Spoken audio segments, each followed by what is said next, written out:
Hello, everyone. Salim Barahmi here from PIPD, and I want to welcome you to another episode of Dardashe, a series where we talk at length with amazing and inspiring Palestinians about their lives and the work that they do.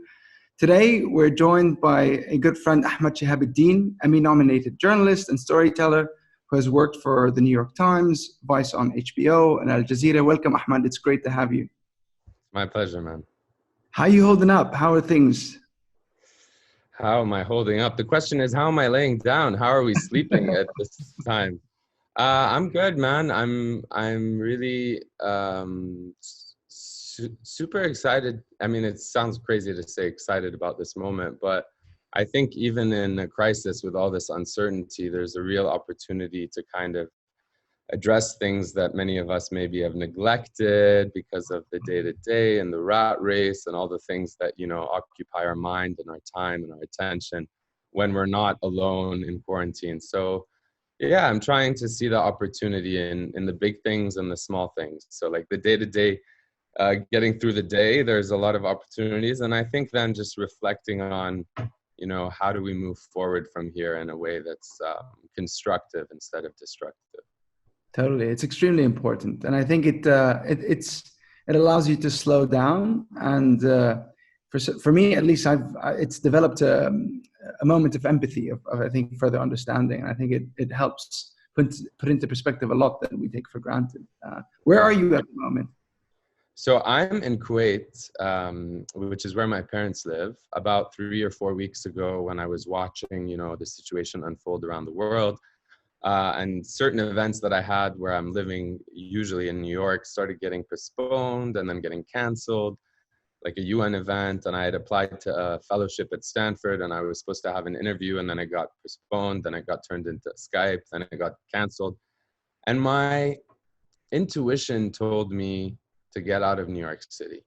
And recently, because I've been doing a lot of meditation, trying to quiet the mind long before we were all forced to try to quiet the mind.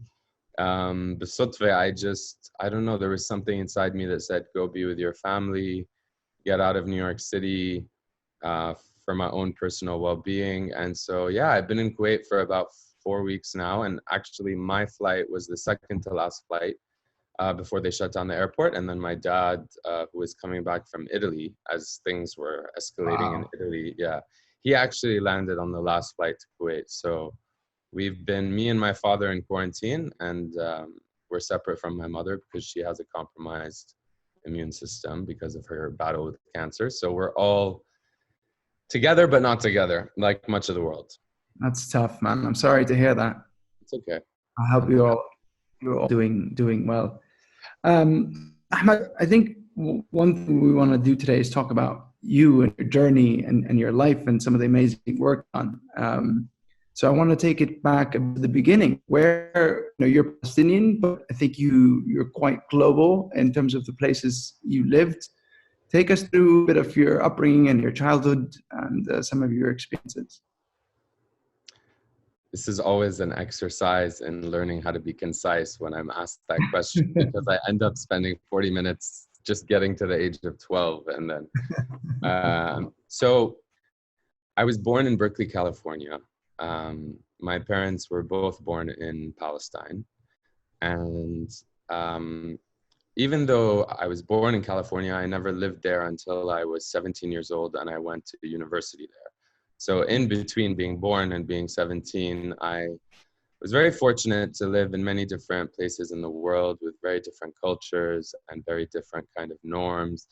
I spent most of my life growing up in Egypt, in Cairo, in about 9 or 10 years. So when I was a kid, I used to, think I was not think I was Egyptian, but I spoke Egyptian, Arabic. And, when you're young, you want to assimilate. And so Cool accent to have. Huh? It's a cool accent to have. أيوة يا ابني أنا عارف. It's kind of broken down these days, like many of my accents. But yeah, to your point in the question, I always grew up feeling like I didn't belong wherever I was, but also on the flip side, feeling very comfortable and able to adapt and kind of almost like I belonged, but not quite. So kind of this perpetual sense of being um, foreign was something that was very defining in my life. And I think actually ultimately led me to pursue a career in journalism and storytelling. And but I also went to high school in Austria. And so at Oh, the age of wow. 14, I moved from Egypt. So when you're 14 years old, you're going through puberty, you're trying to figure out like your role in the world and who you are and what you want to be. And it just so happened that that year that we moved from my dad's job from Egypt to Austria, there was a guy in power named Jörg Haider, Mhm. who they called him a neo-Nazi, but he was basically a Nazi. Like his father was a member of the Nazi party, and he had become a very big deal in Austria and in the political scene there. And the point is that I had never experienced culture shock in my life because I had the privilege and luxury of traveling all over the world and being exposed to a lot of different cultures. But that year was a defining moment where I was in complete culture shock because there was so much racism and so much xenophobia and so much discrimination that was so overt. And I was made to feel like not only I didn't belong there, I didn't speak German, my name was Ahmed, I was, Arab, and, being Palestinian in that context as well at that age, I was very proud of my Palestinian identity despite never having traveled or been to Palestine at the time. And so it was very difficult. Kids would spit on me on the Imagine. subway, and old women would hit me with their canes. And I don't say this, to make people pity me, but it was kind of my first real exposure to overt racism and discrimination, which people, especially Palestinians all over the world, but particularly in Palestine, that's a normal thing in their life, right? Mhm. Being discriminated against based on simply who you are or who you are perceived to be. And so it was quite traumatic. In hindsight, it was pretty traumatic, but it also really, I think, strengthened my sense of resolve around being empathetic myself and trying to understand kind of human nature's, the instinct that we all have to kind of judge and separate ourselves and divide ourselves and make assumptions and treat people differently based on things that ultimately I think we're learning in this moment of pandemic and crisis, that we're all so similar and that we're all people who struggle with the same challenges, and we all have the same aspirations of wanting to be impactful and wanting to be healthy and wanting the best for ourselves and our families and to be happy. So anyway, yeah, I grew up shuttling back and forth, you could say, between East and West, which I think really helped develop not just my character, but my outlook on the world. Yeah, I hear you, and I recognize a lot of that as well. I think when you're a traveler between multiple worlds, right? Mm-hmm. And you're never fully an insider in one place or fully an outsider in one place. I think you develop that ability to understand and have that perspective and develop that empathy. I wanted to ask you in many ways, your experience is now quite commonplace for many Arabs in Europe, right? The racism, Sadly, yes. Sadly, yes. marginalization. Is it something that you've been hearing a lot about throughout your life? Different stories that you experienced? Something that, I don't want to make this too much about my own experience, but something that occurred to me while I was being so discriminated against. It was every hour, every day, there was either a look or there was, as I said, people attacking me with verbal abuse or even physical abuse. And the interesting thing is, in the context of Austria at the time, this was 1999, I was a minority within my school. I went to a private American school. I was also a minority within the country. And so naturally, I gravitated towards other minorities. There was like one Black student who was from Kenya, and there was like a few South Asian students. And that's natural, right? Like marginalized groups tend to have more of an affinity with each other when they experience the same kind of discrimination. And so this perception exists not just in Austria, to answer your question, but across Europe back then. And unfortunately, I think you could argue that it's progressed and then regressed, but now it's getting worse again because of the refugee crisis and everything that we've seen happen in the last few years. where their mere perception of me being other, and in this case Turkish, was a justification for them to treat me as less than human, because they perceived me as something to be fearful of, but also something that they simply didn't understand and didn't want to understand. So they didn't even have the opportunity to get to know who I was based on their perception that I was Turkish. They had immediately written me off as something that was unwelcome. And of course, this isn't the entire population, but it was a lot of people. And yeah, I've definitely seen this, unfortunately, I think in the last few years, especially through my work reporting in Europe. I covered the refugee crisis for Vice on HBO. And it was interesting to see that, even though we in our minds at the time in the media often framed the refugee crisis as Syrian refugees, predominantly going to Europe, Salem, there were so many refugees that I came across from North Africa, from Iran, and they had gone to Libya, and then, and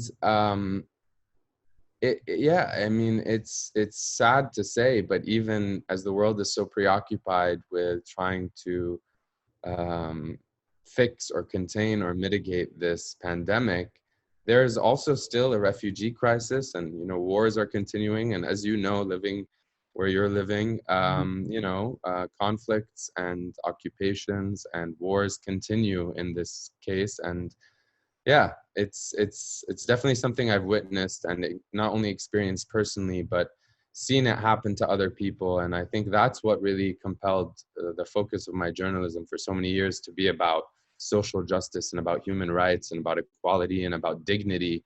For as much as the Palestinian-Israeli conflict, just to use a conflict that we both are very passionate about, for as much as it's about so many things, about land, about national identity, about the right to move freely, at the end of the day, beyond all of the right of return, and it's about dignity. It's about the right to live in dignity. So yeah, I have seen it as a reporter, as just an observer, people being robbed of their basic human right to dignity. And in some ways, I too myself have endured that as well. Yeah, I can imagine. It's scary now, I think, with the populist and right-wing wave that is sweeping across the world, not just Europe, where people have a very specific image of what it means to be either Austrian or German or British. And it's quite a scary moment for us. You grew up traveling and grew up in different places. How did you manage to stay connected to your Palestinian identity? The short answer is through culture. And culture is obviously this overarching term, but what it boils down to is, language, music.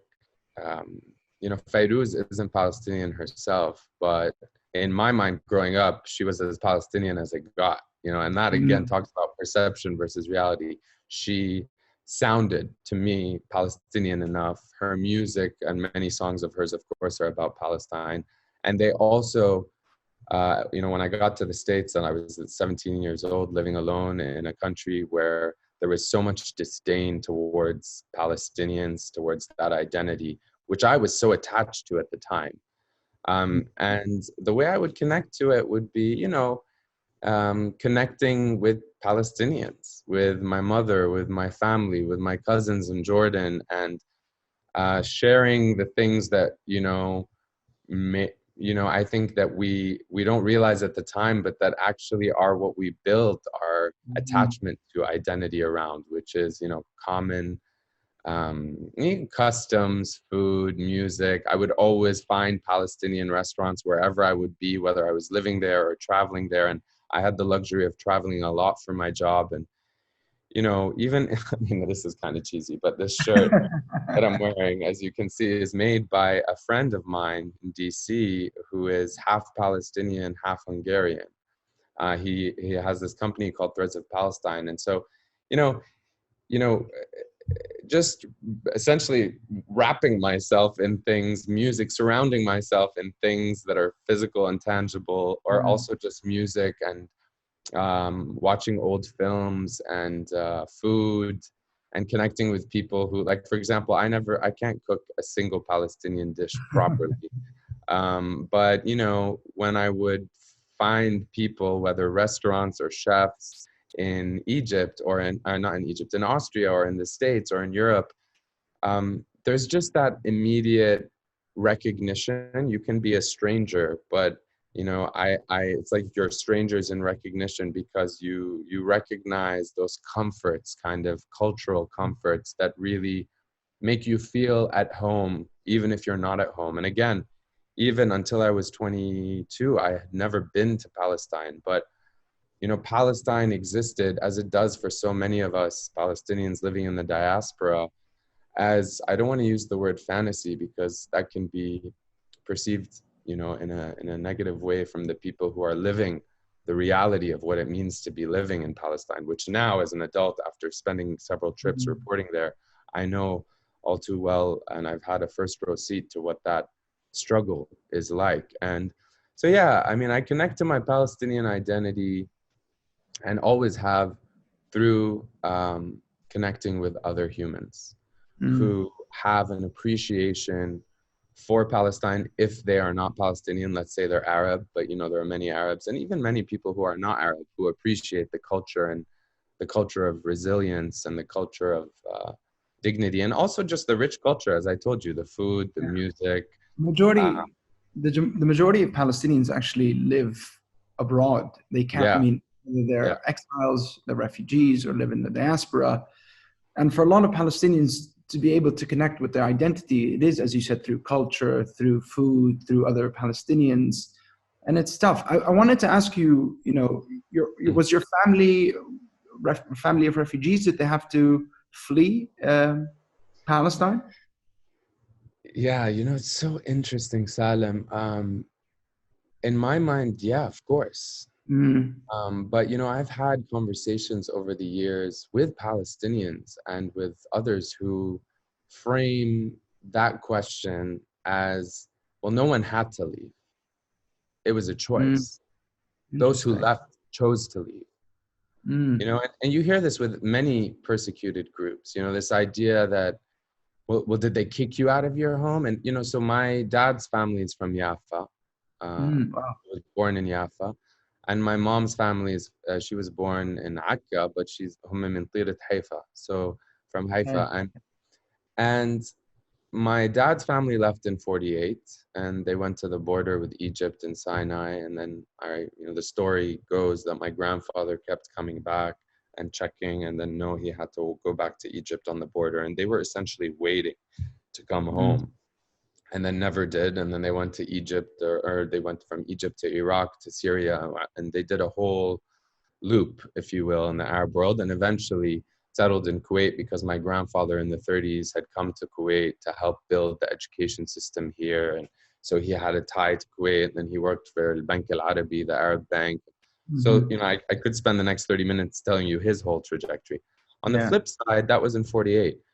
And as you know, there have been flashpoints of dehumanization and of war in this conflict. So in 48, they left. My mom, her family left technically in 67, but they had left and come back. And so, and as you know, this is a common story. Like, it's the migration, and you use the word refugees. Of course, they're refugees in my mind. But it's complicated and made further complicated by the ramifications of the Nakba from Mhm. 48 in the Arab world. And then politics, as we both know all too well, further complicates not just our attachment to identity, but what is viewed as permissible and what isn't in the Arab countries that saw a mass exodus of Palestinians. Jordan itself, many people, and I would agree, was built by Palestinians in no small way.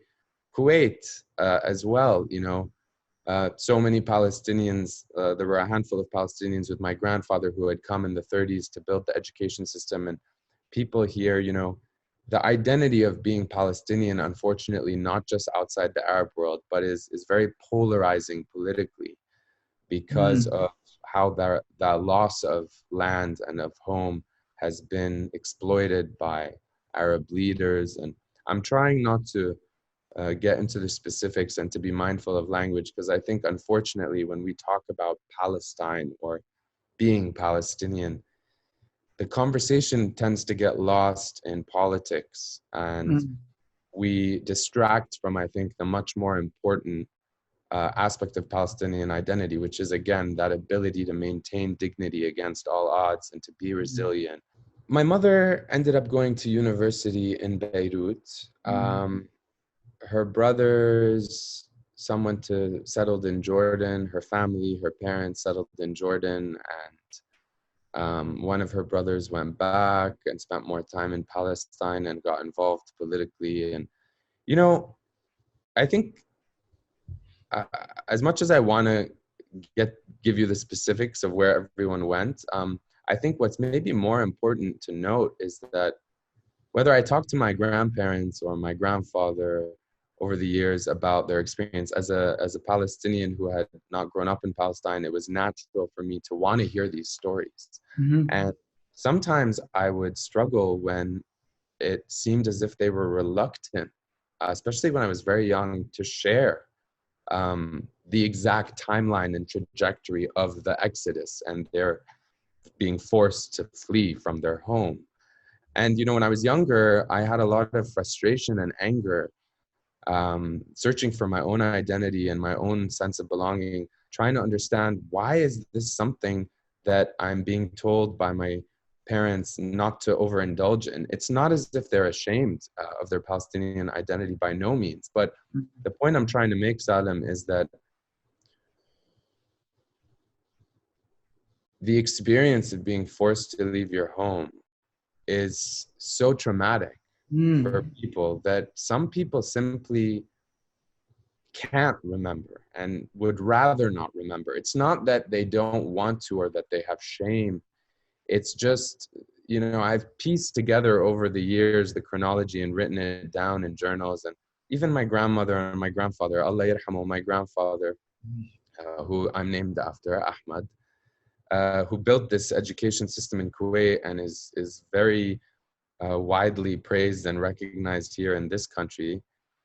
Uh, you know, it wasn't until he got very old that he started to share stories. And I remember he used to sing this song in his old age.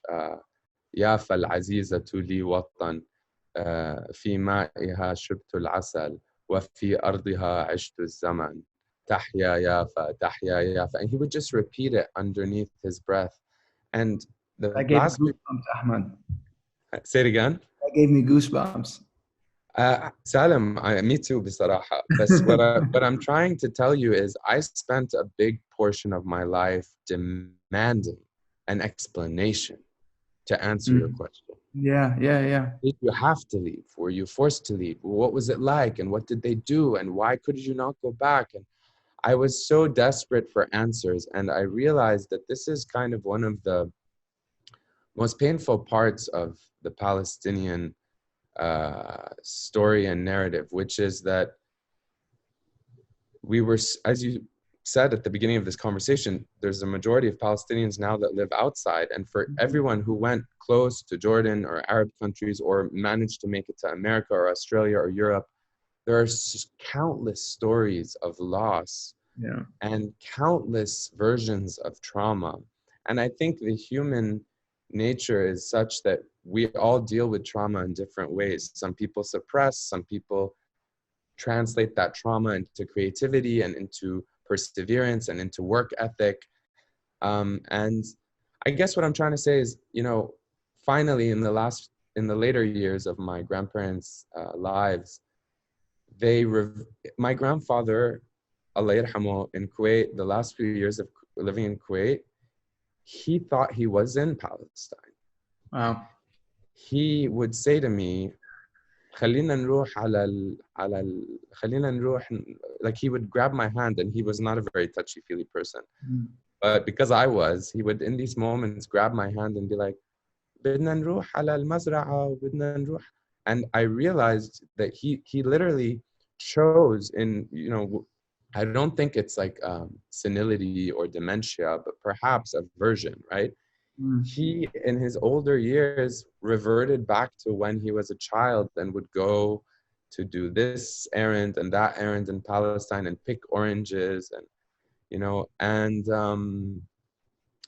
it was both very endearing but very heartbreaking to witness his inability to really orient himself. And it really shows you the lasting effects of being forced to flee your home country. Ahmed, I wanted to ask you, what was it like going to Palestine for the first time? So the first time I went to Palestine was a true homecoming because I went straight to Jaffa, which is where my grandfather is from. I was 22 or 23 years old, I think 22 years old. And I had met a film director named Skandar Kopti, who had made the documentary Ajami, and he had used all non-actors, and it was a very real and arguably controversial portrayal of life in a certain part of Jaffa. And, my entire upbringing and childhood, I was so desperate to go to Palestine. And quite frankly, there were people in my family who were very reluctant at the idea of me going. And I think it's because of how painful their own memories and lived memories and experience with Palestine is. I mean, I remember when I was in Jordan and we would drive in Petra and like Fairuz would be playing and I would ask my mom a question about Palestine with the intention of, Mama, when do you think I can go? She would just break down crying. And so it was always this question of, when am I going to go? Am I going to be able to go? And anyway, the point is, when I went, it was for a wedding, which is, very Palestinian thing and reason and thing to celebrate. And I went to Jaffa and I had the full Palestinian traditional wedding experience. And that was the purpose of me being there. And it was kind of a beautiful thing as well, because it was someone, Skandar was marrying someone, his wife from Nazareth. She lived in Nasra. So we went and we did the whole traditional thing. And I'll never forget the first time I walked down a street in Jaffa alone after I arrived to their home. And they were so welcoming. Like I can't even imagine my family, my own family, being that welcoming to me. As much as, when we come home, like our families are trying to feed us and trying to shower us with love. And they treated me like I was part of their family. And what an incredible and accurate portrayal of what it means to be Palestinian. And not just the hospitality, but just, as I told you, after I got to their home and I was like, meeting the parents and this and that. And I went on a walk, Salim, and I had my phone with me. And usually when I'm in a new city, I always start filming it. I had my instinct, my phone, it's like my phone wasn't even with me. I was just so present in the moment and trying to breathe the moment. And it was very overwhelming emotionally, I'm not going to lie. But also one little anecdote, as I was walking alone in Jaffa, I was dressed very Western. And obviously my English, I sound very American. I don't sound like your average Palestinian, living in Jaffa. And I remember going to buy something from like a Ba'ali or something, and there were these two Israeli kids who started speaking to me in Hebrew. And of course I don't speak Hebrew. And long story short, my head was shaved and I was very tan. And they were convinced that I was Israeli and that I was Jewish. Yeah. And so they started speaking to me in Hebrew and I was like, I don't know. And then they were like, oh, but like, finally one of them switched to English. He's like, where are you from? And I was like, my Hebrew English accent is horrible. And then I said, I was, there it was. I was in Palestine for the first time and I was asked the question, where are you from? And there I was in the place that in my heart, I, at the time, was convinced I was from. And yet I wasn't from there. And it was obvious. Otherwise, they wouldn't have asked me. And the point is, I said in English, I'm Palestinian. And they started laughing. And as they laughed, I'd never felt such a confusion of emotions inside me, because I was like, no, I am. Wait, am I from Palestine? What? Maybe I'm not. What? And then they were like, oh, la, la, la, in Hebrew. And no, he's full of shit. He's not telling the truth. This guy's lying. And then when I walked away from them, I just walked towards the water and I sat there for 3 hours trying to process like the whole experience and the whole day. But that trip was a 10-day trip to Palestine. And I learned so much more in those 10 days than I had learned my entire life about what it means to be Palestinian in the What did most it make beautiful you way. feel? What did it make you feel and think after you left? How Leaving did you, Palestine, yeah, how did you see being Palestinian different? I am very blessed that even though I was already a journalist, that my first trip to Palestine had nothing to do with me being there to report on the conflicts. Of course, Mhm. instinctively, I ended up doing that anyway. And the reason I say this is because when you ask me how I felt as close as I think I will ever feel to belonging anywhere. Wow. And I don't say that for the sake of having it sound as beautiful as it might sound to some people who might Mhm. watch this. I say that because the way Skandar's family and everybody that I met who was Palestinian there treated me felt like the way my parents and my family treats me, whether we're in Egypt or in Austria, or if I'm visiting my cousins in Jordan, or if I'm with my cousins in Montreal, or if I'm visiting my best friends who are also Palestinian. It just, everything around me felt familiar, which is, you know, and again, obviously Palestinian culture, I grew up in Egypt, it's very similar, so there is crossover, but I felt fortunate.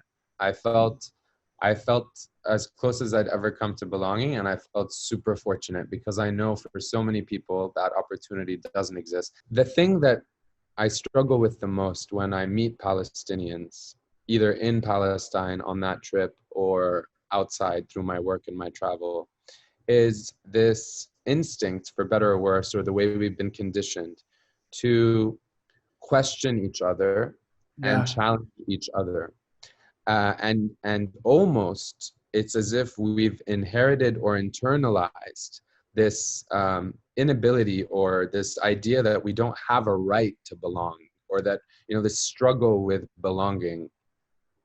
We've internalized it to the point, and this happens in a lot of communities, but in my experience, it becomes, in Taminwain, like when I went to certain parts of Yeah. Palestine, there was an attitude wherein people wanted to deny me my right to identify as Palestinian in any capacity based on the sheer fact that my experience was different than their experience by virtue of the fact that I also was born outside and I have all the privileges that come, unfortunately or fortunately, with not being born in Palestine. And that is something that time and time again throughout my life is something that I think we don't even intend to do. We're not necessarily aware that we're doing it. It's again another consequence of being, you know, detached from your home. And even though I didn't leave as a refugee, that, as we said earlier, being inherited, it's something that I really hope we can overcome, because not only are we stronger together, but for as much as I will never be able to fully understand fully what it's like to grow up in El Khalil or in Bethlehem or even in Jaffa or in Tel Aviv as a Palestinian, Palestinians there will never be able to fully comprehend what it's like for someone who grows up outside as the child of Palestinian refugees. And there's so many different identities, and we've been so divided, and this idea of divide and conquer is such an effective way of robbing us of the thing that other communities and people and identities Mhm. can take maybe for granted, because they don't have this, you know, kind of severing of ties. And yeah, it's sorry, I A didn't mean real- to. I just, No, it's a very real problem, and I I'm understand. sure you. I mean, I'm even more curious. Like, I wish. How does that play out? It does play out in your life there, no? Because I grew up in Palestine. I left when I was 18 and I lived abroad. So I understood a bit of the diaspora exile experience, but it's not my own. But I was led into it to speak. Mm-hmm. And a real problem because there's a hierarchy of what it means to be Palestinian. It's almost a monopoly of how much did I struggle and suffer. Therefore, I am Right. more than. And And that is, go on. it's very problematic because, fragmentation divided Palestinian communities, and each community, depending on their geographic location, has developed its own identity. And because we're also geographically disconnected, there's no form of bridging those different identities. And so even within being Palestinian, you can become the other. And when we are a people, there's 13 million of us that are struggling for freedom, justice, and equality and rights. We don't have the privilege of being exclusive, right? We need all of us. We need all of us together. And there needs to be an understanding that my Palestinianness can be different than yours, but they're equal. And I wonder if you articulated it much better than me, so I should be the one interviewing you. No, it's the truth. But what do you think it is that prevents us from being able to understand that it is that othering that limits our ability to thrive, even as individuals, in our own Palestinian identity? Like, if you had to pinpoint it, I know that's oversimplification. It's a really good question, and it's a tough question. I think it goes back to a point you made earlier about empathy, right? And this is going to sound crazy. As a Palestinian, if I only spent my time in Jericho, where I'm from, or in Jerusalem, where I went to school, and had no access to other Palestinians and Palestinian stories, then there's no way for me to empathize with them. I will consume things, whether it's through my parents or through the news. The first time I met a Gazan ever was in the US. Yeah. And so how am I able to connect with someone if I can't even talk to them, and they're as Palestinian as well? I think that's the main problem. And so it's about how do you build a form of engagement, whether it's a political system or institution or any form of shared experience that we can all relate to. When we are Palestinians in recognition and we are facing each other, the question should be not where are you from? Okay, ask that question, but let's move quickly to where are we? Where are you and I? Not just physically, geographically, and where do we want to go? Not 100. Where are you from? Where do we want to go? Because it's easy, and I admit that I have the luxury being outside of not having to think about the current situation in Palestine as much as people there do. And that pains me in a way that other people won't be able to understand just by nature of me being empathetic. But what pains me more than that is the lack of attention on this idea of where are we going? Where do we want to go? How do we want to get there? How can you help me get to where I want to go? Rather than how can I make myself feel better about the trauma I've endured, whether I'm outside or inside, by judging your Palestinianness, because that is at the core of divide and conquer. And that work does itself for them, those who seek to divide and oppress us, both from there. And I wish I could say, and I'm not trying to be politically controversial, but I wish I could say that it's just one side that are trying to divide us.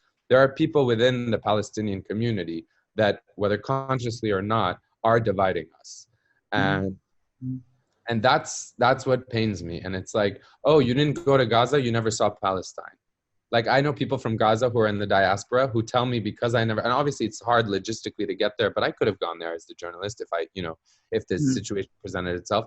But then, they're living in like Santa Barbara or San Diego, and they're from Gaza, and they're telling me that because I didn't go to Gaza, I didn't go to Palestine.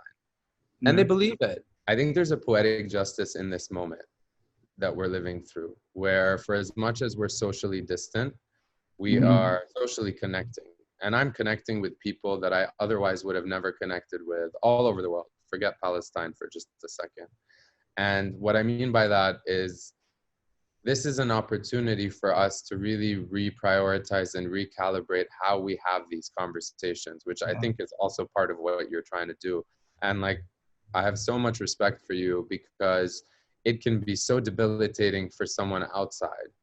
And I know all too well that it can be, or discouraging, I should say, that much more for people inside. And I just wish we can get to a point where it really doesn't matter whether you're inside, upside, outside, left side, right side, up, where the thing that unites us is the things we started this conversation with, which was your question of when you were abroad, what are the things that made you feel Palestinian? Because we all have that in common, and we all have different versions of that. What people don't realize is that yes, we are struggling for freedom, we're struggling for rights, we're struggling for return.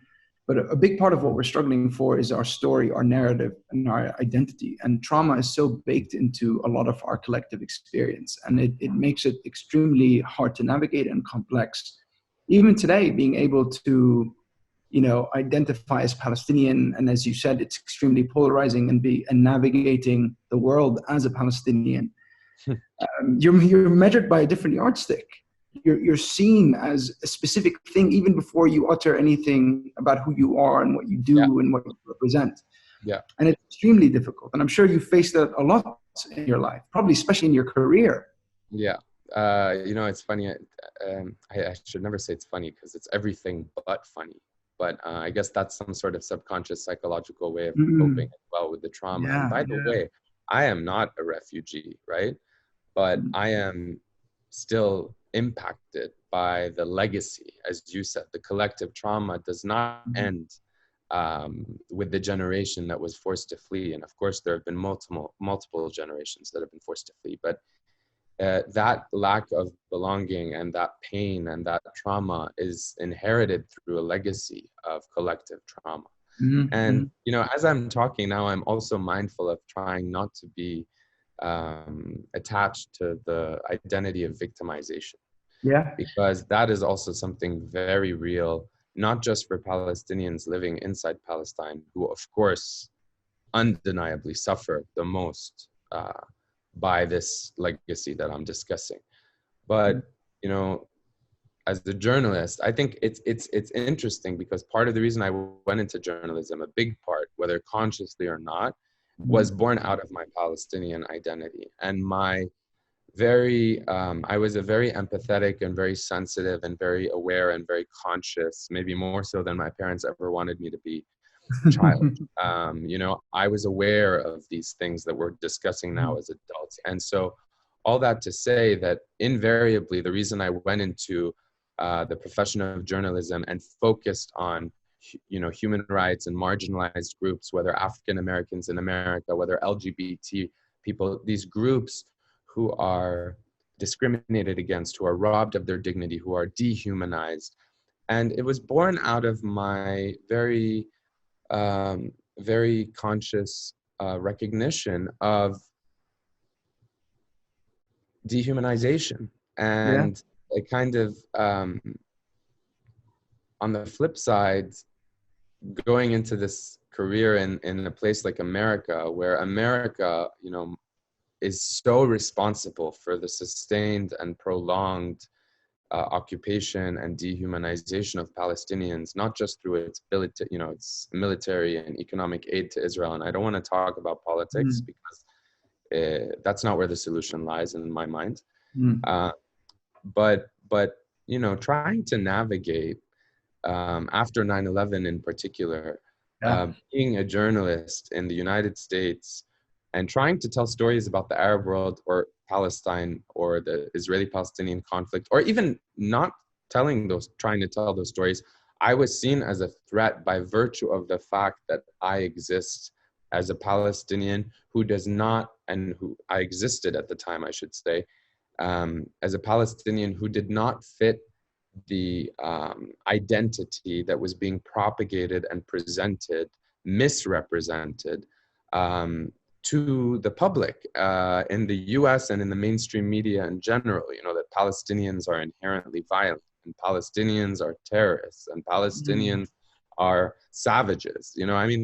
I can't tell you how many times, Salim, I wanted to pitch stories about Israel and Palestine in particular, but also the Arab world and the Muslim world, and that didn't have anything to do with violence or terrorism. This was during the Iraq War and then after 9/11. And there was an inability by a majority of the media to see the value in populations, Palestinian people, but more importantly, in stories of hope, stories of resilience, or stories that had nothing to do with the occupation.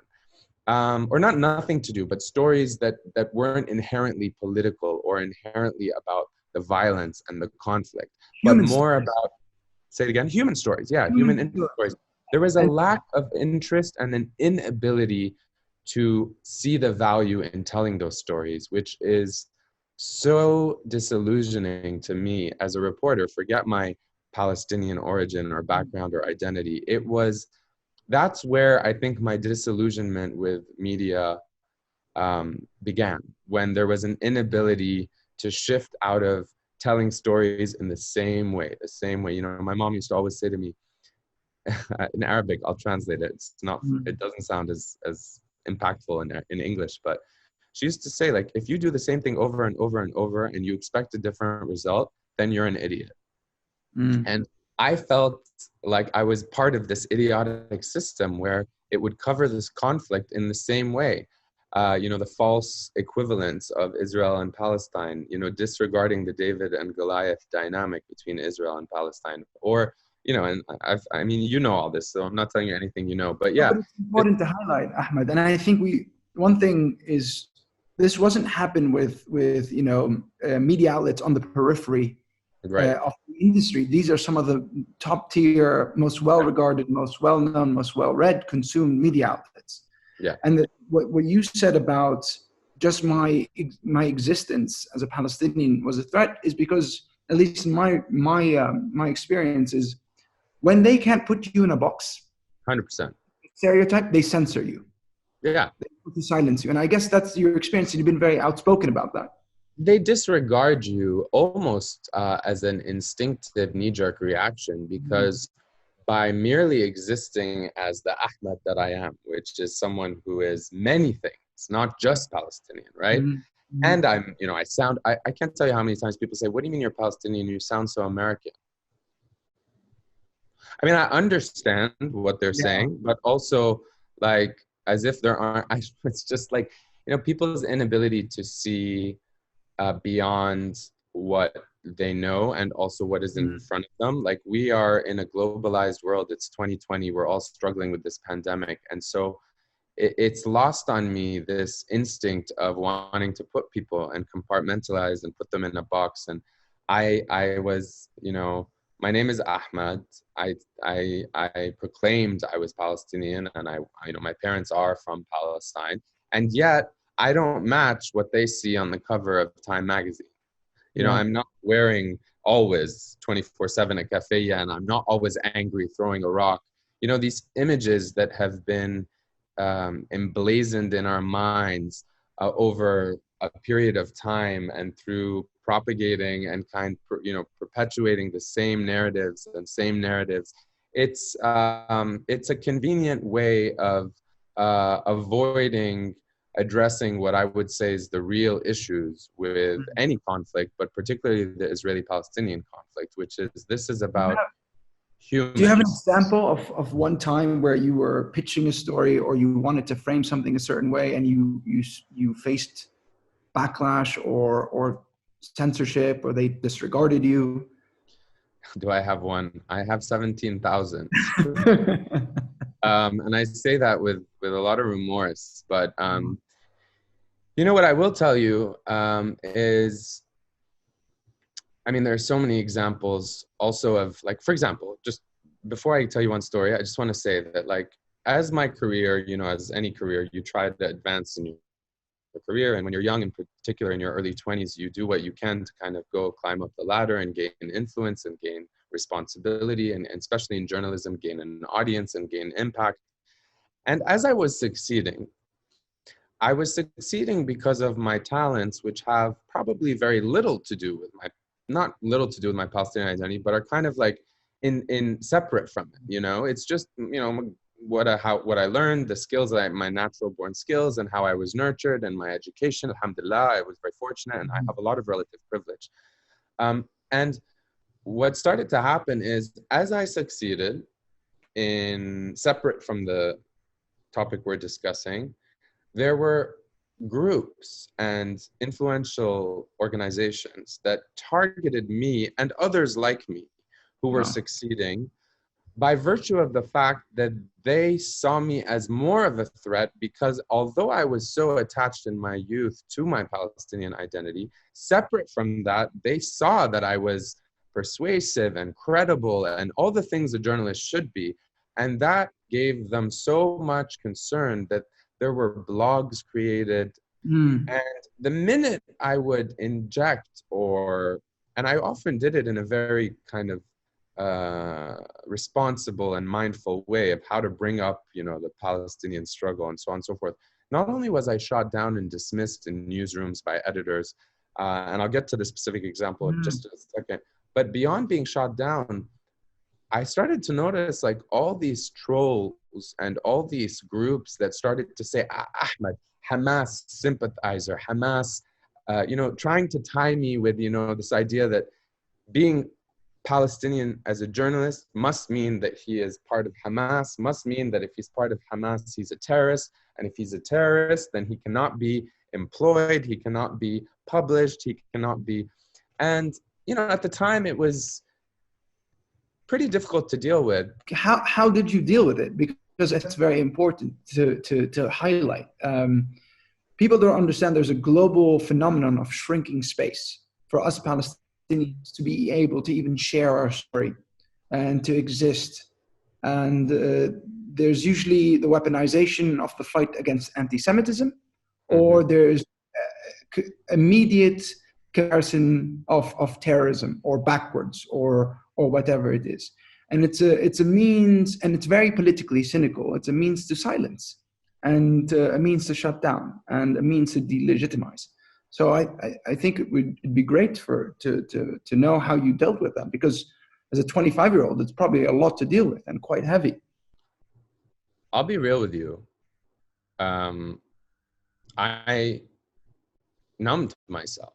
Those feelings were things that I wasn't prepared or equipped mentally and emotionally to deal with, because they were such an attack and so relentless, and they were so persistent, and they were closing doors for me at a time when I was trying to expand in possibility and grow as a professional and as a human. And that recognition of this part of my identity that was such a big part of who I was, and it made me almost dysfunctional for a while. And I never lost my passion for justice and dignity, whether for Palestinians or other marginalized groups, but it did thwart and shake it made me question, to be very honest with you, and this is what it's intended to do. It makes you question whether it's worth persisting and continue, because you see how you have a lot to lose on an individual level. And sometimes what then happens is you struggle to see the bigger picture and the bigger purpose and the bigger impact. And then you wonder, well, if I become so marginalized, to your point, and stifled and silenced, then can I even have an impact within this framework of media that exists, that for decades has been influenced by lobbies and by funders and people to literally make sure that, for example, I brought 4 young journalists from Gaza when I was at HuffPost Live. They were doing a training workshop media seminar with the United Nations in New York.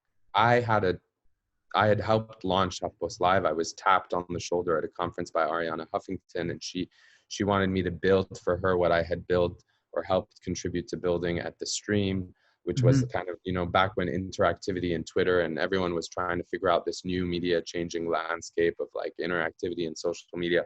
Long story short, I was part of this training program with the United Nations where, they would bring journalists from Palestine, young aspiring journalists, and they would take them to newsrooms like CNN and ABC, and also HuffPost Live. And, there they saw me, someone of Palestinian origin and background, thriving from their perspective. And it was such an incredible opportunity and honor for me to be able to bring them into not just my workspace and show them, you know, how things work and teach them and mentor them, but also then I was like, what an incredible opportunity for us as a network at HuffPost Live to interview them and put them on the couch. Mm-hmm. And you know, these are young, some of them were younger than others and less experienced than others, but they were all, you know, by virtue of having worked as journalists in Palestine, specifically in Gaza, they were from Gaza. Mm-hmm. Gaza, sounds weird when I say Gaza after years of having to say Gaza for the amount of now. Anyhow, I talked to them I had a show called World Brief, and it was a show where we would cover stories from all over the world, and you know, there were no parameters, and that was part of the HuffPost Live brand. It was just going to be conversational and candid, and you know, anyway, we spoke to them, and it was, I think it's hard to find. It's still online, but it's been buried since HuffPost Live folded. But the point is, after that interview, where 4 young Gazans were simply speaking their truth, 4 young journalists from Gaza were simply relaying, and I was interviewing them, and we had a conversation about what it's like reporting under those circumstances. And there's multiple pressures that they faced. They faced pressures from their family, from Hamas, which was ruling over Gaza. And so we were trying to navigate and decipher and, you know, deconstruct it all and try and provide some, you know, insight for our largely American audience.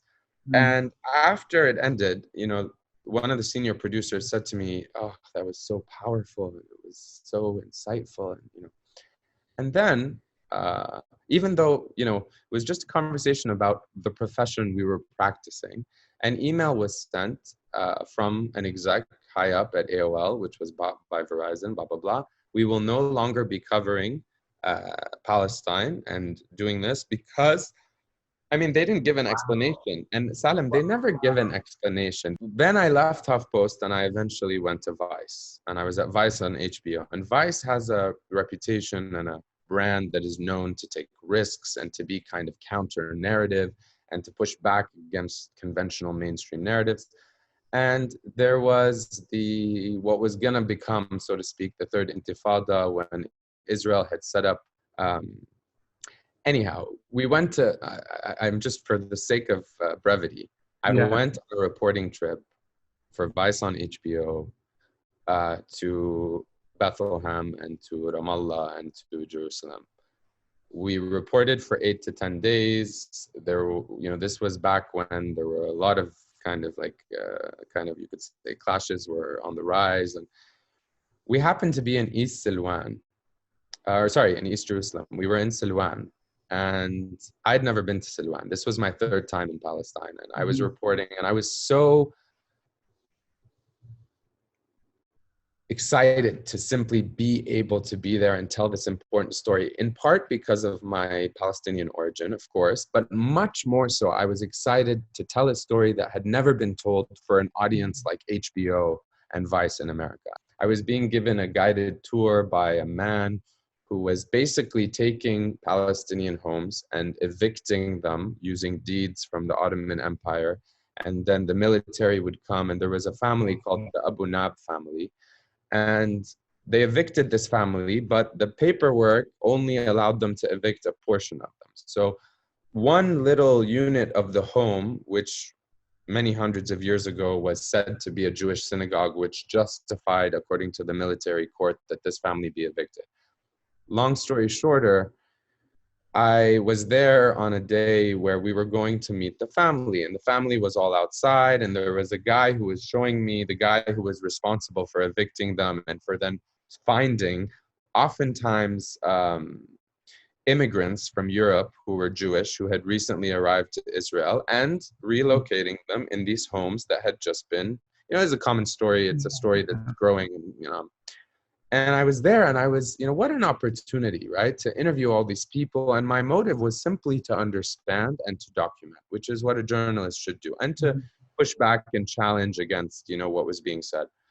The guy had a gun. No one else had a gun. All of a sudden, Salim, it starts raining. And he's showing me this house. And when we walk into this house, that the family, Palestinian family, Abu Nab family, had just been kicked out of. And it was like in the wires, and it's not so often that these stories, even though they happen constantly, get picked up by the wires. So it was a real opportunity as a journalist to be there at a moment when the world happened to be paying attention, more or less.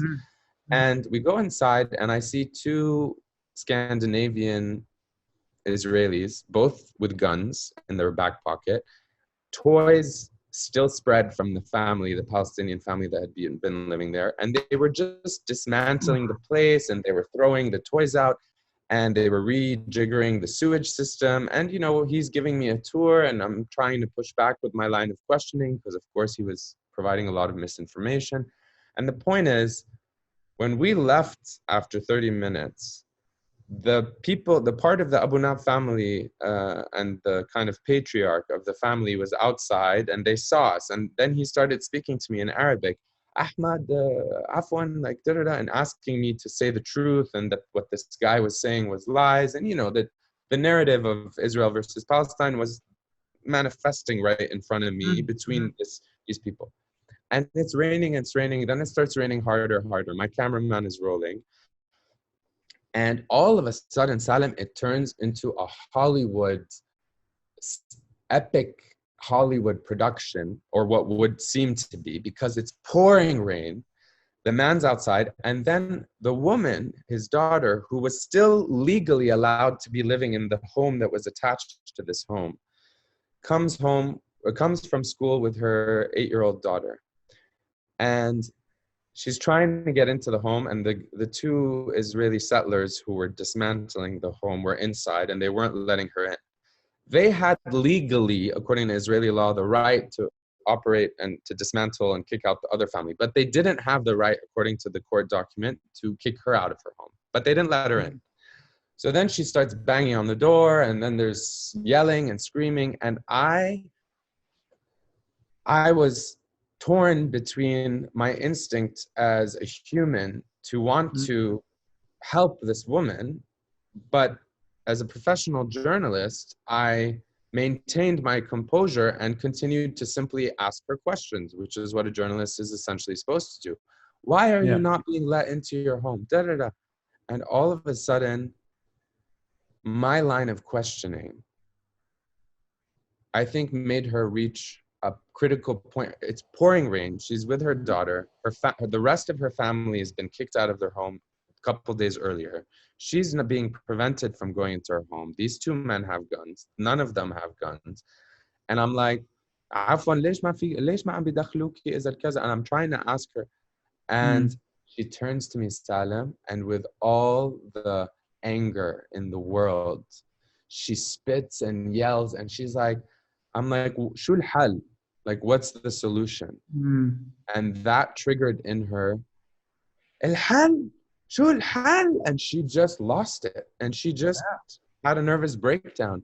And that scene, when I went back home, sorry, I took a long time to tell that story, but that scene, very powerful and moving Salim, when we got home, that scene for this documentary, which was largely about young Palestinian youth rising up against the occupation, but also rising up against the Palestinian Authority because they feel like their leadership is complicit in the occupation. So as we're editing the film, that scene is, to this day, more powerful of a scene than I've ever witnessed in any Hollywood movie. It was reality, and it was the physical manifestation of this conflict, right? And long story short, even though we edited it with that scene at the beginning, the documentary eventually got published. It eventually got edited, and they completely took that scene out. They took the scene out? They took the scene out. And this is to answer your original question. When I then went to the editor and the executive producer, as a journalist would, and said, this scene is critical for understanding this conflict that is mired in so much politics and complexity. This scene is so fundamental, and beyond being fundamental, its cinematography is so moving and so engaging that it'll pull viewers right in. And then, so there are a million justifications as for why that scene, both factually and journalistically, should be in. And you know what I was told? Is just to answer your question. I was told, well, the settlements are crazy. And I was like, well, what do you mean the settlements are crazy? Well, the settlements are so crazy. Like, let's just avoid the settlements in entirety. Let's just not. And we had gone to Al Khalil, we had gone to Hebron, we had interviewed young children who had a playground, and then that playground was fenced off and it was taken away from them. All this to say, to answer your question, this is just one example of how there is never a justified reason to censor these things beyond where we can't do it. It's crazy. Like, what does crazy mean? Yes, it's crazy. You know what else is crazy? Every single other documentary Vice has produced is crazy.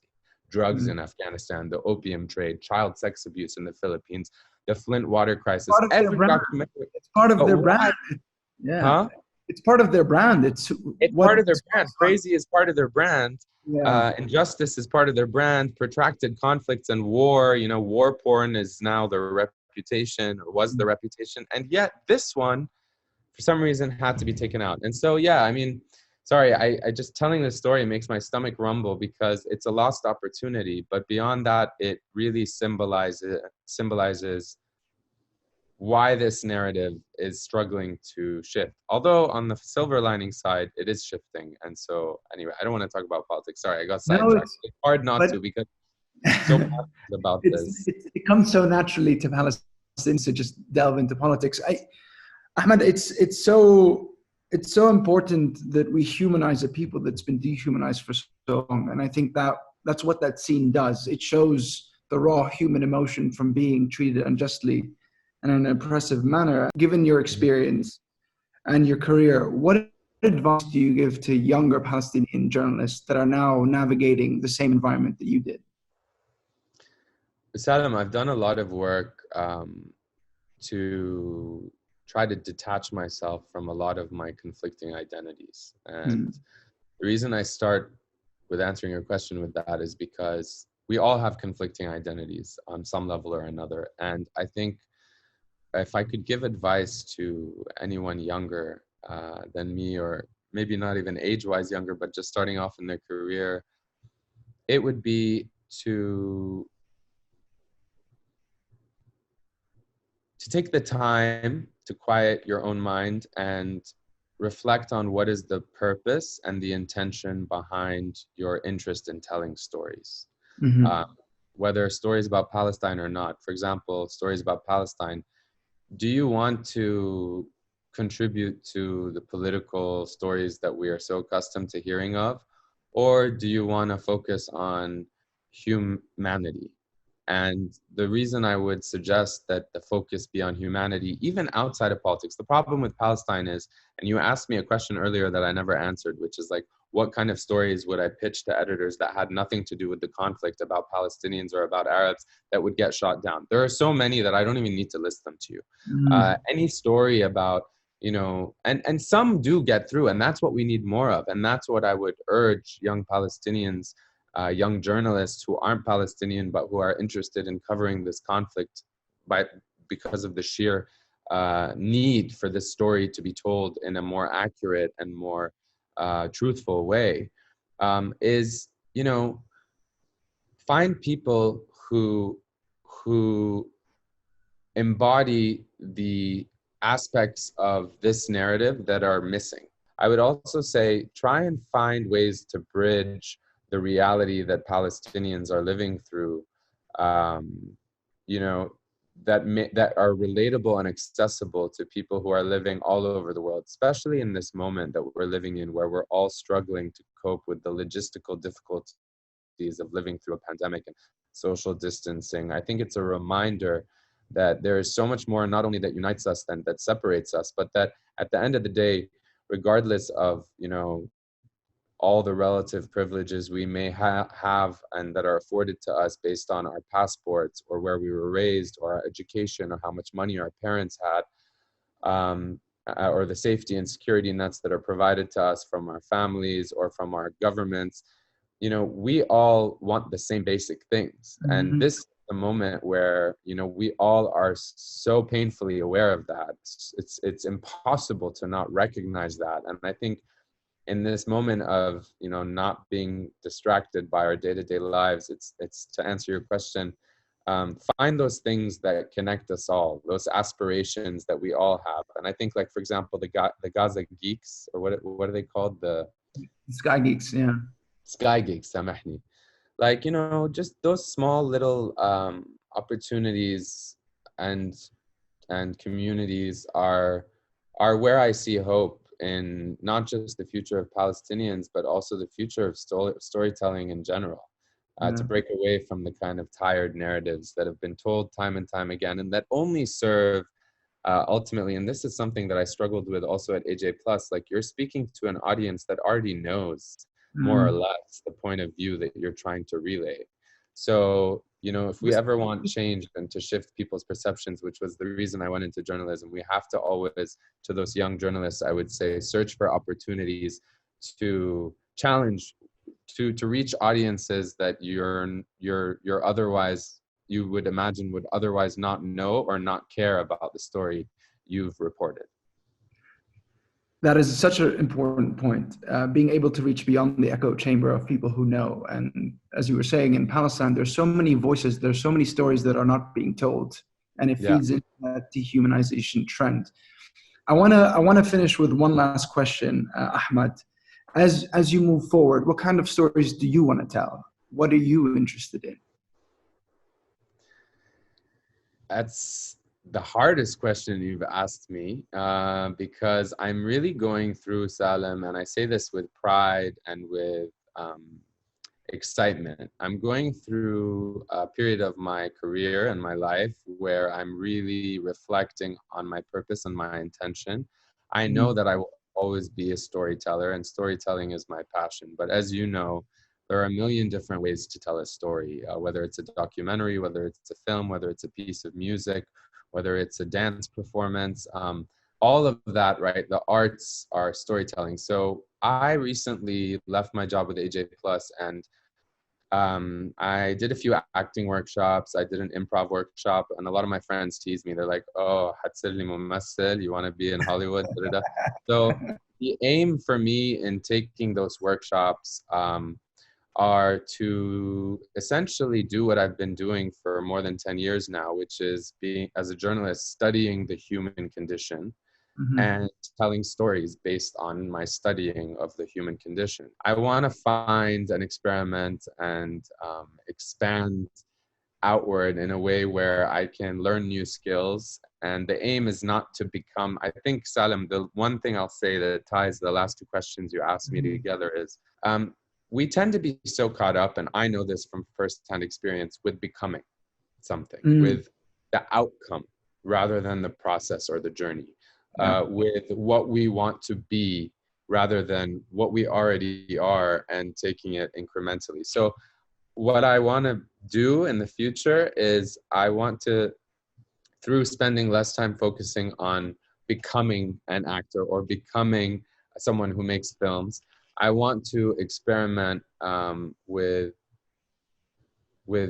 different forms of storytelling so as to reach the same aim, which is to remind everybody that regardless of our identities and how we attach to them, because our identities, for better or worse, and I know that I say this with a lot of relative privilege, our identities, particularly the Palestinian identity, whether you're living in 1948 Palestine, whether you're living in Sweden, whether you're living in Jordan in a refugee camp, or whether you're, you know, our attachment to identity can cause a lot of our suffering because it limits what we feel is possible. And for a group of people who are already forced with a very narrow lens of what is possible by virtue of living under occupation in Palestine, or even Palestinians living outside, they feel like, I can't pursue my passions because of my identity. I think I want to practice what I preach, which is encourage people to transform all of our limitations, our anxieties, our attachment to what is permissible, what's not permissible. I know it's easier said than done, and there's real things that's incredibly admirable. But the truth is, Salem, that is where we will find salvation, not just as Palestinians who are struggling to bring attention to this like tragic and decades-long dehumanization, but that's where we all, in this moment that we're living in, I really truly believe this. It can sound like mumbo jumbo, or like, oh, Ahmed's been meditating too much. But I think this is the moment in history and in time where we really all need to recognize that all of these things that we think are a source of strength, like I am American, I am Palestinian, I am whatever you think you are actually, on the flip side, a form of limiting your ability to connect with other people based on the one thing we really do share in common, and that is also coincidentally missing from the Palestinian experience and the Palestinian narrative in media, which is let's connect around our shared humanity Yeah. and our shared aspirations. And so, yeah, that's what I'm trying to do. That's extremely admirable and very powerful. And it's not about who you are, where you're from. It's about the values you represent and what you stand for. I think is the most important connecting principle. Ahmed, And thank you so much. they can inform each other, right? Exactly. I wanted to thank you so much for this. It's been such a rich conversation, and what an amazing career. And good luck with your exploration and your process. Thanks, man. I want to thank you for your persistence in making sure these kinds of conversations keep happening. So Great. thanks for being part of it. Thank you, Ahmed. Thank you.